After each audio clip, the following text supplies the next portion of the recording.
ఈరోజు ప్రముఖ యోగా గురువు గారైన ఆదినారాయణ గారు మరియు ఫ్లాష్ టీమ్ వాలంటీర్స్ అందరూ కూడా మరి ఫ్రెండ్స్ వాకర్స్ అసోసియేషన్ మా కమిటీ సభ్యులు మరియు వాకర్ సభ్యులు కలిసి ఫ్రెండ్షిప్ డే రేపు ఆదివారం 3వ తారీఖున జరగబోయే ఫ్రెండ్షిప్ డేకి కార్యక్రమానికి హాజరవ్వాల్సిందిగా మాకు ఇన్విటేషన్ పంపించారు.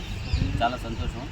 మరి మా గ్రౌండ్ తరఫున మేమందరం కూడా వచ్చి ఆ రోజున మరి ఫ్రెండ్షిప్ డేలో పాల్గొంటామని మీ అందరూ కూడా కేపీడీటీ స్కూల్ దగ్గర మరి మేమందరం కూడా అక్కడ పాల్గొంటామని తెలియజేస్తున్నాం. మన రాజ్కుమార్ గారు మాట్లాడారు. మనకి ఆగస్టు 3న కేపీడీటీ ఆడిటోరియంలో ఈ ఫ్రెండ్షిప్ డే సందర్భంగా ప్రతి సంవత్సరం ఫ్లాష్ టీము సభ్యులందరూ కూడా దీన్ని చాలా ఘనంగా చేస్తారు. దానికి మన అందరికీ ఆహ్వానం ఉంది. మన సభ్యులందరూ రావాల్సిందిగా కోరుచున్నాం. ఒక ఫోటో ఒక లాస్ట్లో వెళ్ళి